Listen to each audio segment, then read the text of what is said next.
touch-up anyway. I've been real motivated on this compressor. Work's been a little slow lately. It's been snowing really hard, so not a lot of customers coming by to get stuff done.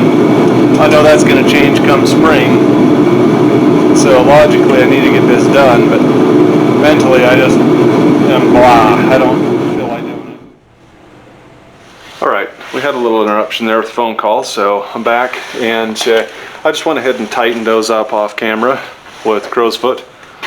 So if you've got an extension on here that's, you know, significantly longer, or maybe an inch here, then you really need to do your calculations, because that actually changes your torque on that.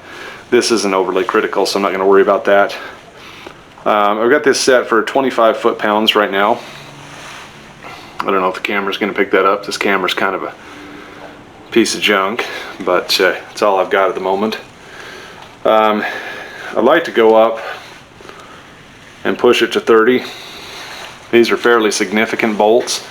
If you'll notice right here, our lock washers are compressed. My only concern is whether that gasket is sealing or not. So we're going to start from the center and tighten our way around. If I can get this crow's foot on here.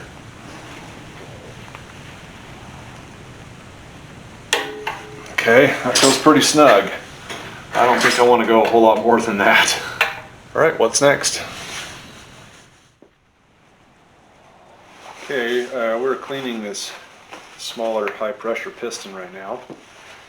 And I figured I'd just film what I'm doing here and the cleaning up and the installation of the rings. This low pressure piston is pretty filthy. Just using a ring to clean it, like I showed before.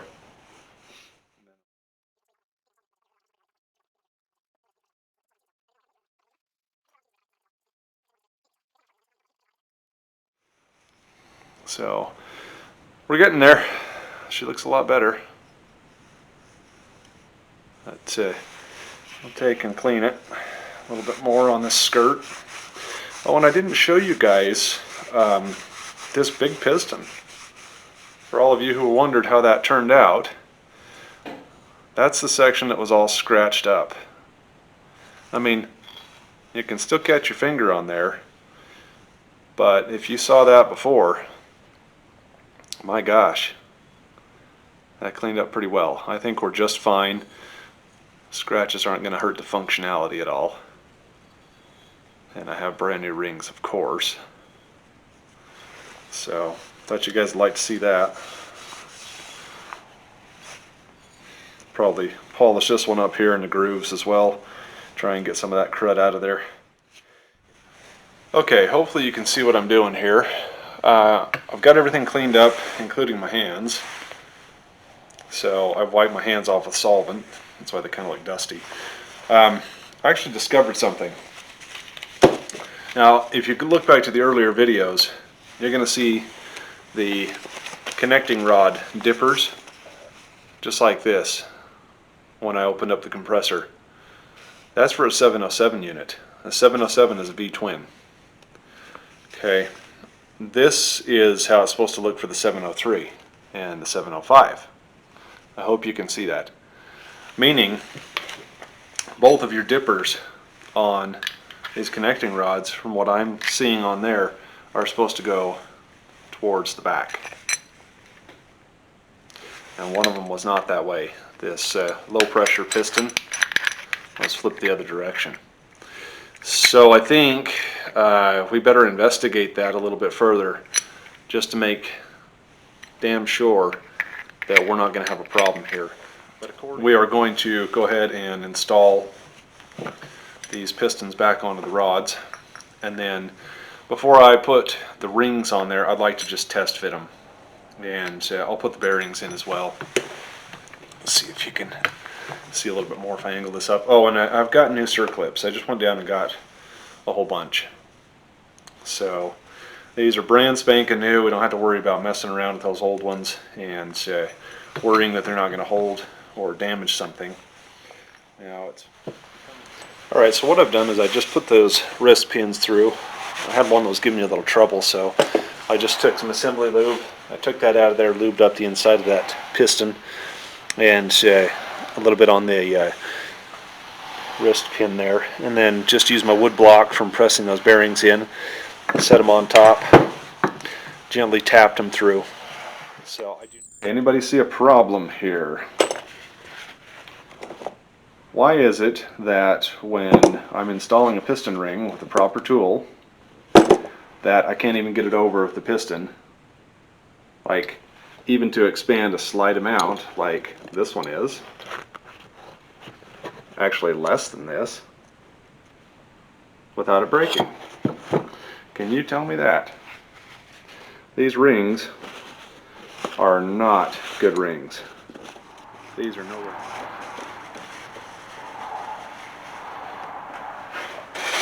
Alright, this cylinder already has oil in it, but I'm just going to go ahead and coat things with assembly lube. Like I've said before, this breaks down in oil. Normally you'd use like a 1030 oil. Don't use WD-40. I'm just doing this so there's something there to help this go in. I really don't want this to be super uber goobery, but I do want it to have some lubrication. Alright, so make sure our rings are clocked. You want to start them so that they're clocked 90 degrees apart. And I'm just going to try and spread this goo around a little bit, and then let's see how this goes. Okay, what I'm going to do is try and grab this the best I can. I'm going to have to wipe off some of this lube so I can even see what I'm doing. Try and compress these rings somehow without damaging anything. Okay, now we got to think. This has got to go this way. I think probably the easiest thing to do right now is just clock that ring this way.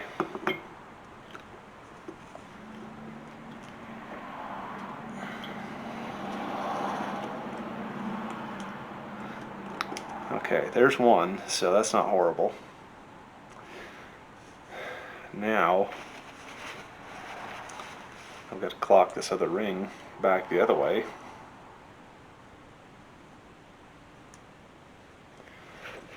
Oh, we're gonna have to move the cylinder. So the way I'm doing this is pushing the back end forward and then trying to squeeze it.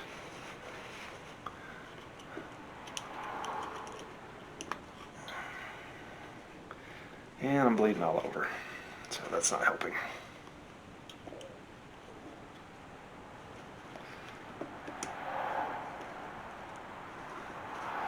Okay, so we're trying to slip past the point where I can compress this ring. I know you guys can't see this, I apologize. There's only so much I can do to get this thing to compress right here and be able to show you. I don't want to force anything here. Something's not going, so let's just try it again. Okay. There is a slight chamfer on the back of this cylinder, which will help, but I need to be damn careful putting this in. I am going to do something that's against my better judgment. I hope I don't regret it. I don't hate myself in the morning here, but okay, that worked. I mean, normally you'd do that with a rubber mallet or the handle of it from the top, so that didn't take much effort. I don't know what that looked like on camera, but it was very light. So now we've gone past where I really wanted to be. So same deal. I'm trying not to pinch my fingers in here because that is a sharp machined edge. God, I got blood all over the piston here. Look what they make you give.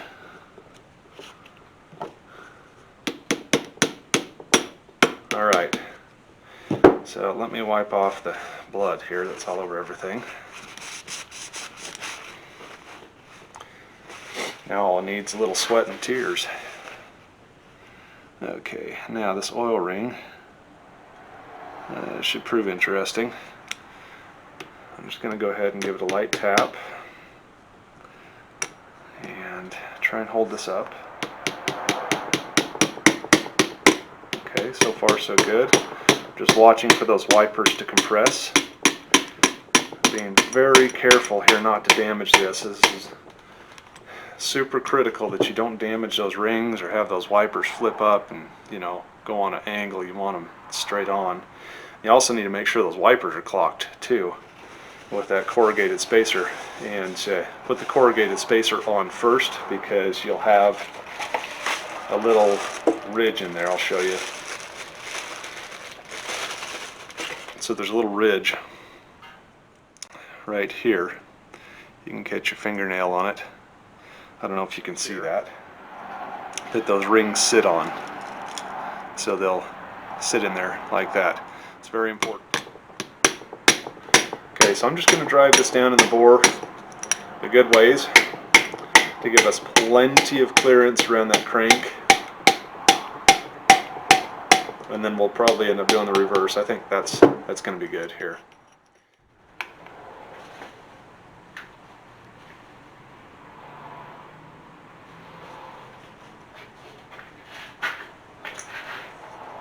All right, I'm just going to index this crank down. Awkward.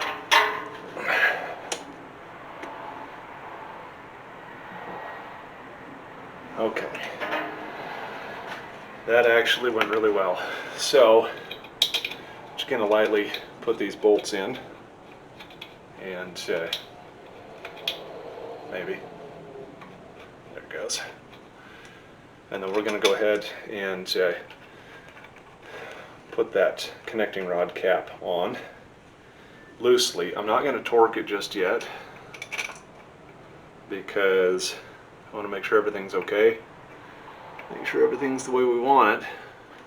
Alright, so what I'm going to do here is tap that piston down. Oh, I can do this without having to climb on a ladder. Okay, real careful. I'm going to try not to uber-goober this too much. Like I say, the cylinder's oiled. Trying to do this on camera. Good luck. And this will all smoke. Now I'm just going to bump this up a little bit. I just basically set it there so that I don't have to manhandle this quite so much, but this is very awkward because nothing holds this ring compressor. You know, it's free to spin pretty much. So I want to have that piston up a little bit in there as much as possible.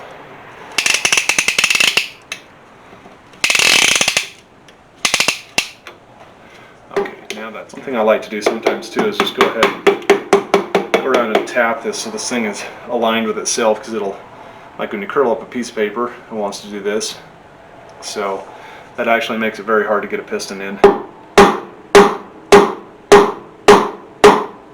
You want to have downward pressure on this as much as possible, because if it lifts up, your rings will slip out from underneath it, and then they'll expand, and you'll have to do it all over again.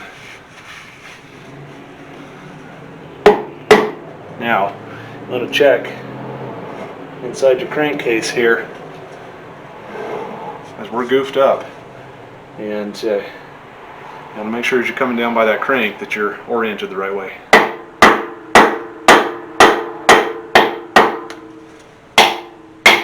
Okay, see, we're running into resistance here, so try not to be too rough on it. I may have to take this up again. Okay, I see what's going on. We've hit our first ring, and just exactly what I was saying. It has slipped underneath. It's one of those oil rings, just a wiper. So don't force it. You force it, you regret it.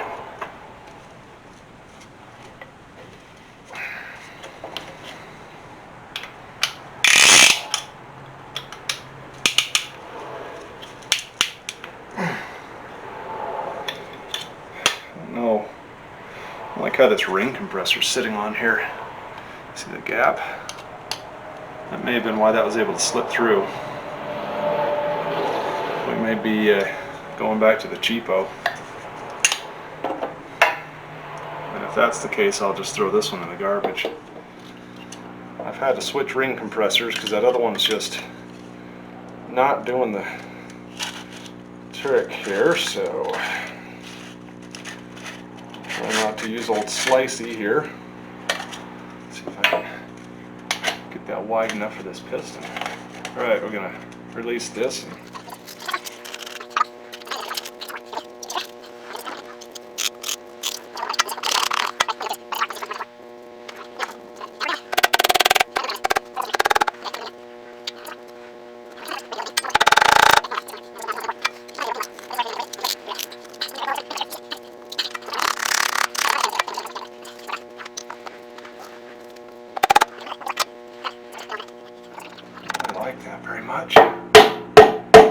Okay, you hear a little snap? That's the ring snapping into the bore. That's normal. Okay. Now, we're down. What I'm concerned about here is that connecting rod rubbing on that weight. Looks normal. So I think we're in good shape. Man, I sure would like it if you guys could sit up here with me. Let's see what I can do about that. Hang on. Alright guys, I've had about 10,000 interruptions here. We're going to slip this bearing back in on the crankcase. And there's not a real good way to show you that, but anywho, I'll show you that.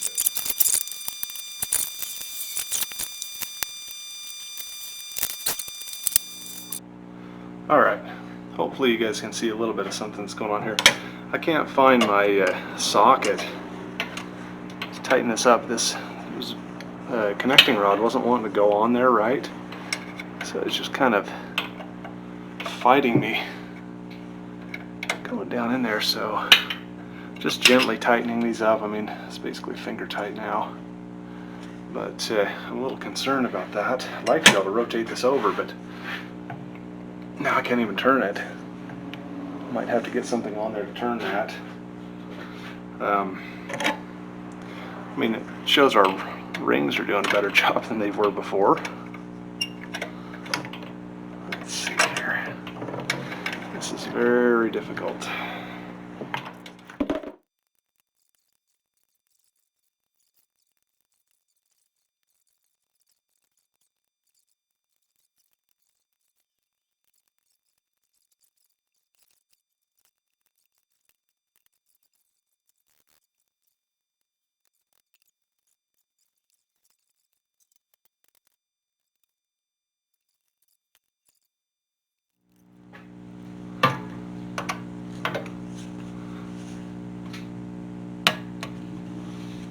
This probably doesn't even need to be done in 3 stages, but oh well. Won't regret doing it the right way, that's for sure. Alright, final stage, 30. And then I'm going to just double check my paper, because I'm sure they're supposed to be set at 30, but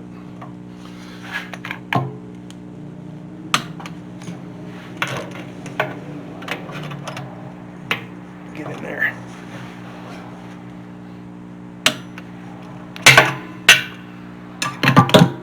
Alright, now let's see. My pistons look really good in the bore, and that low pressure piston, I'll show you. That low pressure piston is actually looking really nice in there. So remember how that was up against that cylinder wall. So we should be in good shape now.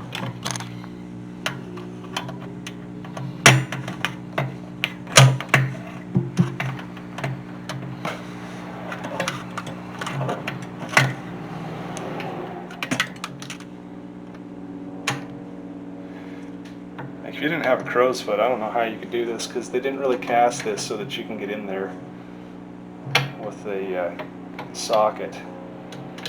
I can't even get in there with the box end wrench on the end ones.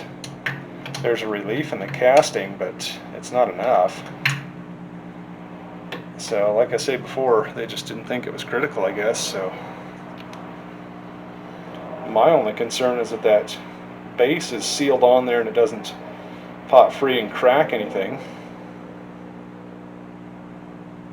So this is 20 foot-pounds.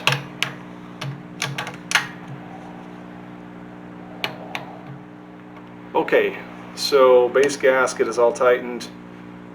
Connecting rods are in, lubed, torqued, and yeah, I think that's it. We need to start rebuilding the head. I can put this side cover on now too.